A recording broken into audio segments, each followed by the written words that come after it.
Ooh, that must have hurt. You should for once hear the perspective of someone who enjoyed Spider-Man Lotus. I did enjoy the movie, but it is still a movie designed to validate the perspective of people who think Spider-Man is a terrible character. What are you doing here? Why don't you just leave? I don't think the early jokes are bad or that Spider-Man pushed one of Shocker's thugs toward Shockwave is a terrible thing or not very friendly, but he saw people standing coming out of the car. He should say, hey, come on, one of you was a reckless driver. Which one of you was the driver? Blocks the way on them and keeps the car in hold for the people for when Shocker gangs come out. When Shocker pops out, he should fight. Stop him, break the cables or something, and talk about, hey, does this hurt? Something, affirming the friendly neighborhood part, the friendly part of Spider-Man's name. Thugs were just standing still, so him fighting them like that make him look more antagonistic than a guy trying to stop people who robbed a bank or were reckless. He didn't even consider that they might be victims of the reckless driver. Now, the entire scene could be pointless and scrapped anyway, but I still considered some rewrites for it. The friends, yeah, give them more time, as others said. Flesh them out more. And not in a montage scene in a flash memory on the computer. Who looks at memories on montage? Who makes a montage and watches it as memories?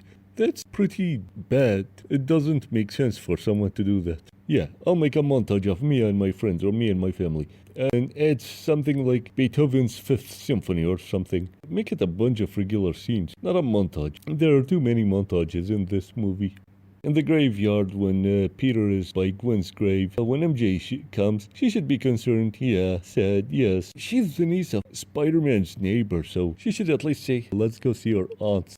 She's sad, he's sad, they're neighbors. Let's go see some loved one to ease up the pain. And she should ask about Harry, yeah. This is one question that was good. As Channel Pop said, why would, in a graveyard, the girlfriend of your best friend come to you and say, wanna go to a party? She doesn't see her boyfriend when she's supposed to be concerned for his disappearance. And he was rude towards her. Very, very, very, very rude. That was uncalled for. And then in the apartment when he's with Harry, in an apartment that Peter can in no way afford, with the peanuts, with the scraps Jonah Jameson pays him, you should go like, Harry, and show some concern. Welcome back. Where have you been, man? And looks at the medicine and say antidepressants and, my God, Harry, you're dealing with a lot. And do something, say something nice. In the comic when he saw Harry for the first time after the death of Norman, he wasn't rude toward him.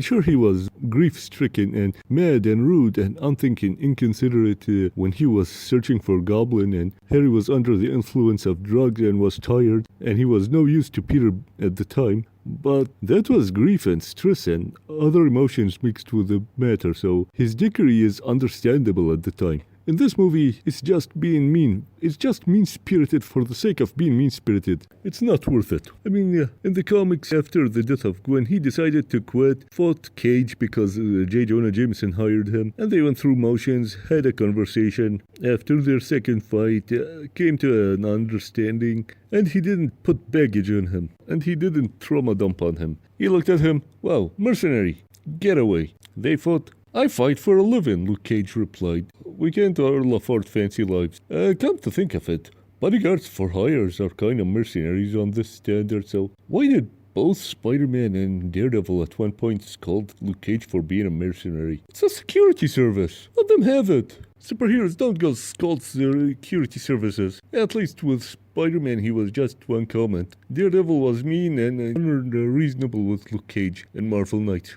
After that, in the comics, MJ was helping Peter. Peter wasn't mean to her next to that. He accepted her help. This movie just made him mean and unrepresentable.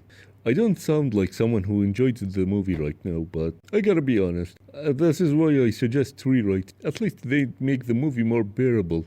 And when it comes to the visit with Timothy, he went there when he's stressed. This reminds me of the time Spider-Man went to the house of Frogman, the fabulous Frogman, and his father, the former Leapfrog. Peter was under a lot of stress. Harry turned goblin again, and he had to deal with Vulture and other crap. A lot of distressing things. He didn't trauma dump when he was invited and visited Eugene and his father. He came, he politely brought gifts. He could have at least been considerate and brought him a DVD recording of himself, something like him upside down with a friendly message to Timothy. Not bringing cookies and cake like he did with Eugene and his father when he visited them, because sugar feeds cancer. And he's a science nerd, so he should know that Spider-Man is a science nerd. The one time he kinda trauma dumped is when Vincent, when the original Leapfrog, asked him, "How's business?" Spider-Man replied casually with how Goblin's trying to kill him and other crap in his life, and Vincent laughed it regularly. Ha, normal day occurrences. It wasn't trauma dumping, it was just a casual conversation. So yeah, he could have trusted Timmy and had a conversation with him, be friendly, and the message could be something like, "Hi Tim, I hope you get better. And hope we can meet each other again sometime. I'm sure we're gonna like this visit, both of us." Something like that. And let's talk about some of the flashbacks. When it comes to the Goblin fight, Goblin was overpowering him and taunted him by saying, "Spider-Man, you suck, your families hate you, your friends hate you. You are the reason Gwen is dead." The Goblin overpowered Spider-Man, and then Spider-Man just, enraged, attacked Norman, Goblin, and Goblin just gave up fighting. Compare this to the first Sam Raimi Spider-Man. Yeah, sure, Goblin overpowered Spider-Man, and Spider-Man kinda did well on him, and he kinda did nothing in response, but there was at least some fear in his eyes. Goblin wasn't just standing still like he gave up for some reason or the other. And compare the Carradine shot in both this and the Sam Raimi movie. Not close-up showing his eyes and nose only. This is annoying. And how did Spider-Man get the note? MJ gave him the note. Why did MJ give him the note? MJ gave him the note from Robbie. Why did she visit Robbie? Couldn't he give him the note himself? Film a scene in the Daily Bugle. Or let Robbie visit Peter. Allude that he knows Peter is Spider-Man. Subtlety.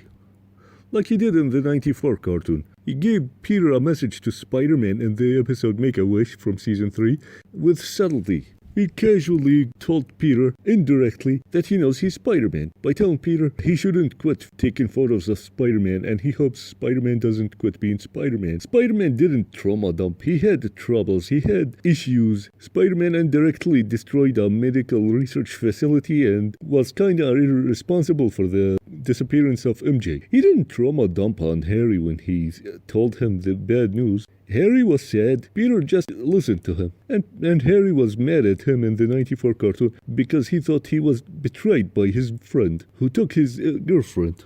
You know, there could have been changes that made the movie bearable. Now it sounds weird that I said I enjoyed the movie. But I did. And I still gotta be honest that it's not a good movie. I just thought it's best to be blunt about it. When it comes to the Gwen Stacy scene, she just got sad because Peter missed a movie. What a crime. She's the daughter of a police captain. When she got mad at Spider-Man, she thought he killed her father. When she got upset with Peter, there was the one time she thought he was a coward who just avoided the supervillain who came to steal from the museum she was in, or the science exhibit she was visiting and saw Peter in. Another time, she saw him hit her father.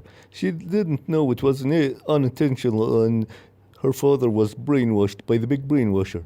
A third time, Peter and Gwen almost got ran over by a car, or almost damaged by something. He saved her, made sure she's safe, and then followed the car as Spider-Man. When he visited Gwen, she was upset that he didn't come with her. She's hospitalized and he wasn't there with her earlier when she was checked in. So it was reasonable for her to get upset with Peter in these situations. In this movie, she's a childish person. You know what? I think Gwen Stacy in comics is one of the best love interests. No surprise there that Stan Lee was upset that Jerry Conway killed her off. And he was upset that he signed the approval for this to happen. I enjoyed the movie, but I can't defend it. At all. It's that bad.